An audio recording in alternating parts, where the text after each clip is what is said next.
namoro. Prezado Caio, aconteceu um episódio nesse fim de semana que me perturbou meu espírito. Já fiz oração. Às vezes eu me aquieto, sabe? Mas eu não quero que isso cresça em meu coração. Enfim, eu tenho 40 anos. Eu tenho um filho único, de 20 anos.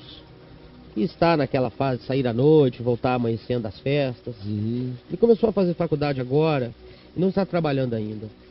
Gosta muito de sair, de viajar, de passear.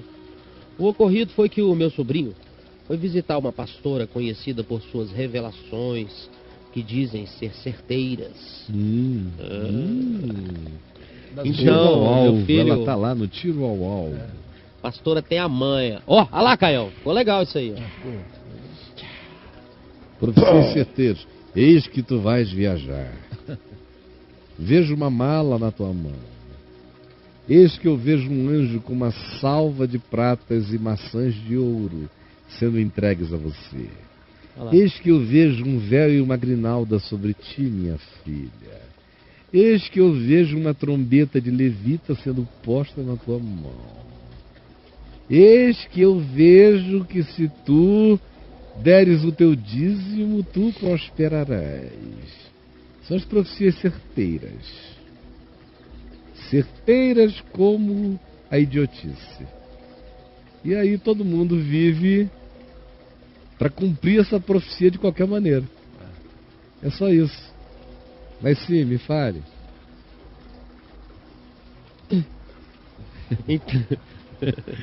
As erradas ninguém quer não, né? Não. São certeiras. Essas aí já são as erradas. Porque o cara vai, aí consegue viajar de qualquer jeito para cumprir a profecia. Chega lá na Bélgica, se ferra. Mas essa profecia dela... Aí ele escreve, eu cumpri uma profecia, vim para cá e agora eu tô todo ferrado. Digo, volta na profetisa e cumpre o bom resultado. Leva a profetisa do Procon, né? Leva isso, pro Procon. Leva a profetisa do Procon. Levar pro Procon. Moisés tinha um Procon. Sabe qual era o Procon do Velho Testamento? Qual era o Procon deles? Procon do Velho Testamento, Moisés disse que era o seguinte: quando um profeta ou profetisa profetizar algo que não se cumprir, leve-o para a porta da cidade e o apedreje. Pronto. Certeiro, né? É. Mas tem que acertar. Acertar. Porque um cara que está dizendo que em nome de Deus, ele tem um privilégio de alterar o futuro dos outros. Isso é uma coisa muito séria, você mexer no destino de alguém. Lógico, imagina. É isso aí. Alterar a vida de alguém é uma coisa gravíssima. E fazer isso em nome de Deus. Moisés disse, leva para o Procon. E pedra. Lá em Israel, o pessoal não quer o reavivamento da lei. Pois é.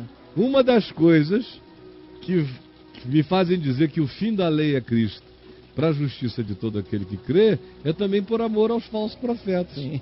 Senão, meu irmão, estava todo mundo debaixo de pedrada. Tá? Vocês que não querem que Cristo seja o fim da lei, vivam com ela toda. Todas as implicações dela. Todas as implicações. E a do profeta era o Procon. Imagina o que teria de gente apedrejada todo dia. Nossa, mano. Era como Hammurabi, lá no Código de Hammurabi, na Mesopotâmia antiga. Dentre as muitas coisas no código dele, tinha uma codificação para o procedimento médico. Porque havia muitos médicos tão falsos quanto falsos profetas. E aí o cara propunha operações, porque naquele tempo na Mesopotâmia faziam operações. Abriam pessoas com anestesia, com um monte de coisa. E às vezes não precisava, era assim o que acontece no Brasil. Porque ganhava-se uma grana para fazer certas intervenções. Sim. Tinha a máfia dos estentes. Tinha tudo. Das E aí cesáreas. o que faziam? Hammurabi, quando viu que tinha aquela quantidade enorme de charlatães, ele disse o seguinte: se o cara propuser uma operação, ele tem que assinar dizendo se vai haver cura ou não. Não tinha excludente Não. de ilicitude, não. Se ele não tiver certeza da cura, não faça a operação. Olha só. Ou então o indivíduo, ele faça sem cobrar nada. E o indivíduo tem que assinar um termo autorizando-o a fazer. Mas ele só receberá se o indivíduo ficar curado. Senão ele não receberá. Porque se ele receber, o indivíduo não ficar curado, ele tem que ser amarrado, com a cabeça dele posta numa pedra, e ele tem que ser jogado no rio Eufrates. E assim, usando esse Procon, o Hammurabi acabou com o charlatanismo na Mesopotâmia. O pessoal tomava umas medidas bem... bem práticas. Bem tranquilo. Como, por exemplo, o filho desobediente, para o pessoal que não quer que a lei acabe. Então vai, Caio. Essa lei só existe assim, se um homem deitar com outro homem, leva para a porta da cidade, pedrada neles. Pedrada. Né? Agora, no mesmo texto diz, se um filho for desobediente a seu pai e a sua mãe, e não o atender, depois de muitas vezes admoestado, e o desonrar, e não obedecer jamais, que seja levado para a porta da cidade, pendurado no madeiro. E sempre detesta, né, Caio? Fala assim tranquilo. A lei fique preso lá no madeiro, tantos dias quantos sejam necessários para que os corvos do céu venham, comam os seus olhos, seu nariz, sua carne e tudo. É a lei de Moisés, deixa lá. Agora, para você que diz que a lei está vigente, e que fica tentando escolher que leis estão vigentes e que leis não estão vigentes, a Escritura no Novo Testamento não conhece essa separação. Diz que ou é o pacote todo ou é nada. O fim da lei é Cristo. Não dá para ficar em cima do Hammurabi, né? Não dá. Ou então dizer, não, essas leis aqui a gente fez vigente, essas outras a gente eliminou. Com que critério? Se a Escritura diz que se você não obedecer o pacotão inteiro, transgredir uma, você é réu de tudo mais. Aí era melhor a gente mudar lá para a Síria, se associar ao ISIS, porque fica menos brabo do que seguir a lei de Moisés ao pé da letra. O pessoal não sabe de nada, meu amigo. E aí, bro? Vamos lá. Ele gosta. Eu adoro. Então é uma profetisa certeira. Eu vou me engrenando no papo de graça ao longo da semana. Alguém que fala, Caio, em nome de Deus, e precisa do certeiro, já basta para você ver já vê que não né? Só a pessoa que ela acerta quase da mosca. Ela não erra assim aquela roda maior. Então, quando não é lá, ela... É ali. Alguma coisa pode acontecer. Aí já não é quando é lá, é ali. Deus, porque todas as palavras não podem cair por terra. Por isso, profetas não abrem a boca com facilidade. Profeta em série, que sai um, entra outro. Ai, minha filha, qual é o outro? Hora marcada, né? Aí vai aquela fila, é tudo falso profeta, tudo fajuta. Vocês só entram nisso porque não conhecem a palavra, nem conhecem o espírito da profecia. O espírito da profecia é um só, é o testemunho de Jesus. Profecia que não faz você se encher de paixão por Cristo, não é profecia, segundo o Novo Testamento. E aí? Pois então, o ocorrido foi que meu sobrinho foi visitar uma pastora conhecida por suas revelações que dizem ser certeiras. Então meu filho foi acompanhando ele, mas sem intenção de revelações. De relações proféticas. Porém, na hora da oração, ela chamou meu filho primeiro e disse: meu filho, vem cá, preciso fazer uma oração por você primeiro. E disse que vê ele entrar num carro com 4 pessoas e que 3 pessoas voltam. E não é ele. Disse que ele saberia a hora e que caberia a ele desviar. E disse que estava orando para quebrar isso. Quer dizer, um acidente. Ele ia morrer num acidente. Olha só. Toda essa história me foi contada pela minha irmã, que estava chorando na hora. Aí faz o garoto ficar pré-condicionado a cumprir a profecia. Porque o crente não entende que esse tipo de coisa induz e não previne. Porque como é recebido por um indivíduo imaturo, cheio de medo e de pânico, o medo se encarrega de realizar a profecia acerca da qual ele tem temor. Todo medo cumpre a si mesmo. É isso que vocês não entendem. O medo não previne, o medo realiza. O medo não previne. Por que pessoas medrosas são aquelas sobre as quais acontece tudo de ruim? Porque o medo cria quando não atrai. Ele mesmo cria inconscientemente todos os elementos para que aquilo que ele mais teme venha sobre ele. Não é o que a Escritura diz? Ora, aquilo que eu temia, justamente isto veio sobre mim? Então, sinceramente, quando Paulo ouviu uma profecia desse tipo, de um cara chamado Ágabo, sabe o que ele fez? Ele desobedeceu. O Ágabo disse: olha, o dono desse cinturão, aí tirou o cinturão de Paulo. Se subir a Jerusalém, vai ser preso. Era uma profecia que qualquer um podia fazer. Eu dormindo diria aquela profecia a Paulo. Não por revelação do Espírito, mas por lógica, bom senso, consequencialidade, discernimento social, político, religioso, circunstancial. Estava tudo montado, ir a Jerusalém era suicida. Mas Paulo queria ir, ele sentia que devia ir. E estava disposto a pagar o preço. E no coração dele ele dizia, se isso acontecer e me prenderam, eu vou dar testemunho em Jerusalém. É a única maneira de eu pregar em Jerusalém. Vai ser assim. E se me apertarem lá, eu sou cidadão romano, eu vou apelar para ser julgado em Roma. Mas eu vou e ninguém vai me impedir. Ele estava desobedecendo uma profecia? Não. Ele estava sendo maior do que uma pseudo-profecia que, sinceramente, não carregava nada de espetaculoso. Era apenas um óbvio dito em nome de Deus, como acontece toda hora. Não para a gente obedecer, mas para a gente exercer o discernimento e escolher qual é o melhor caminho. Essas profecias que vislumbram o seu futuro, deixa eu lhe dizer, 99% delas são fajutices, são invenções. E quando encontram pessoas com o coração apavorado, elas se cumprem não porque haja uma intervenção de Deus, mas porque o medroso que recebeu a profecia, no seu acovardamento, inconscientemente, fica tão apavorado que a mente cria justamente a disposição ou para atrair ou para fabricar aquilo que a pessoa mais teme. E só isso. É interessante, Caio, que ela se previne, né? A profetisa. Ela fala, mas eu estou orando para quebrar tudo isso. É. Aí se nada acontecer, a glória é dela. A glória é dela. É. Agora, a chance de acontecer, eu já vi tantas vezes acontecer esse tipo de coisa, acontece por causa do nervosismo do indivíduo que recebeu. Sim. Ou do condicionamento. São pessoas frágeis, altamente condicionáveis.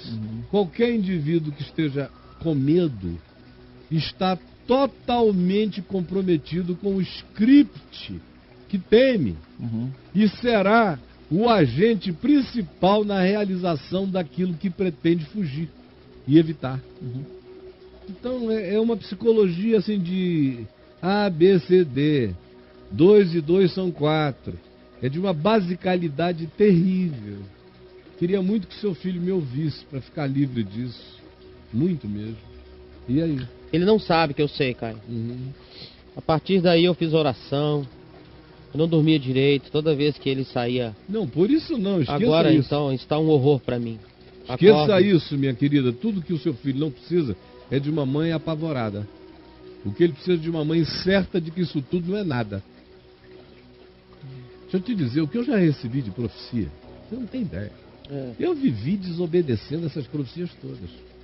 Se o senhor entrar neste avião, ele vai cair. Ah, você já recebeu essa? Quantas? Já caiu. E eu já entrava no avião e ó, Deus abençoe os irmãos. Tudo que é avião. Se o senhor fizer essa viagem, algo mal vai acontecer com um filho seu. O senhor já perdeu um filho, agora se prepare, porque dentro de 2 anos perderá um segundo, quando meu filho Lucas morreu. Quando meu irmão Luiz morreu, em 1976, fui pregar no Rio de Janeiro, lá vem um homem todo piedoso, com fama de profeta, chorando e me dizendo que a qualquer momento Deus iria levar a minha segunda irmã. A qualquer momento. Qualquer momento. Tá bom. Sabe quanto tempo eu penso nisso? Nem um segundo. Eu sou filho do meu Pai Celeste. Você viu Jesus ficar chegando para as pessoas e dando esses recadinhos? São recadinhos de morte, de medo, que não edificam a fé, não resolvem nada. Nosso Pai Celeste sabe. Jesus disse, não andeis ansiosos por profecia alguma, nem por coisa alguma.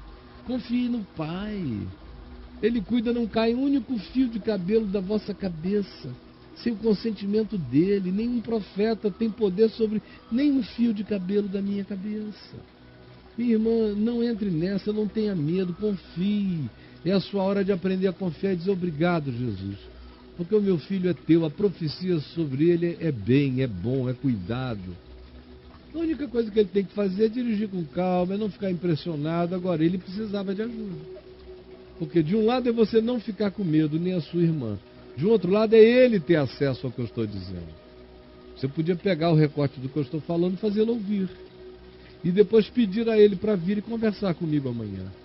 Seria a melhor ajuda que eu poderia trazer para quebrar esse karma psicológico do self-fulfilling prophecy, que é a profecia autocumprida. Entre aí na internet, no Google, e escreva profecia autocumprida, ou self-fulfilling prophecy. Aí você vai ver uma quantidade enorme de fenômenos, como aquilo que a Escritura diz, o mal que eu temia, esse me sobreveio. É um fenômeno, é um psicológico que acontece.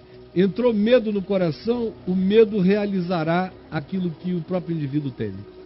Essa é a profecia, é o medo isso aí. Instalado na alma. E aí? Eu fui profetizado também, né, cara? É. A dona Diana não me profetizou minha vida. Profetizou que você não tinha nenhum futuro na vida. Exatamente. Tá aí. Não pegou. Não pegou. Não.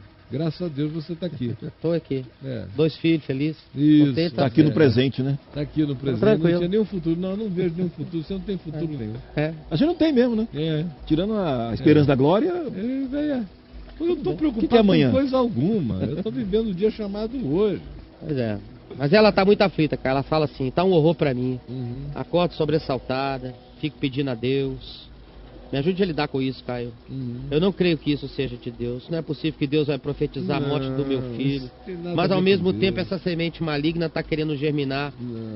Toda uma luta interna. Me oriente, por favor. Coisa do diabo, a forma que chegou a mim também, a através profetisa tirou numa, acertou na de outra. muita emoção, fora a propaganda que fizeram dessa pastora. De que ela não erra. É sempre a mesma coisa. Mas todos são assim. Até aqueles que profetizam lendo Orkut e Facebook não erram. Dão até o teu sétimo, mas é tudo mentira. Olha, querido, deixa eu te dizer, eu não sou uma criança. Pouca gente conviveu mais com a diversidade cristã aqui nesse planeta e nesse país quanto eu. Convivi com todos. Eu te digo, para cada 100 profetas que eu vejo por aí, tem no máximo um com um mínimo de sobriedade. E esses não ficam anunciando esse tipo de acontecimento. Em geral, são pessoas que te dão toques sobre o seu coração. Amarguras, sentimentos, escolhas erradas que você está fazendo. No máximo, porque o espírito da profecia é o testemunho de Jesus.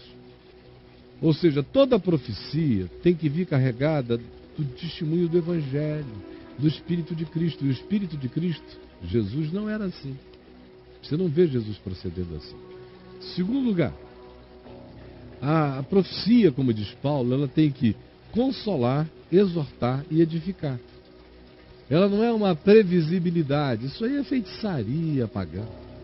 A profecia do Evangelho, ela te consola na dor, ela te edifica na fraqueza e ela te exorta na dúvida.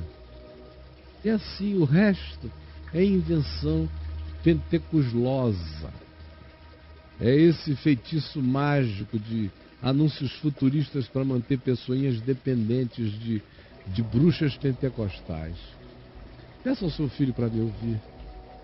Jesus, eu peço pelo coração dessa mãe angustiada, confusa, pouco instruída ou quase nada instruída no Evangelho, porque se ela tivesse instrução e segurança na tua palavra, ela não sucumbiria a esses medos sob hipótese nenhuma.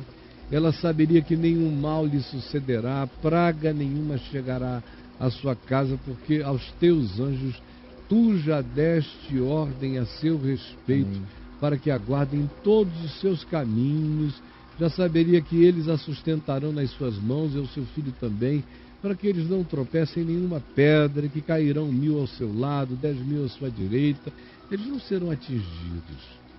Coloca no coração dela essa paz, essa confiança, que só acontece no coração de quem não ouve a homens e ouve a Jesus e confia em Jesus, e não fica com medo de poderes amaldiçoantes.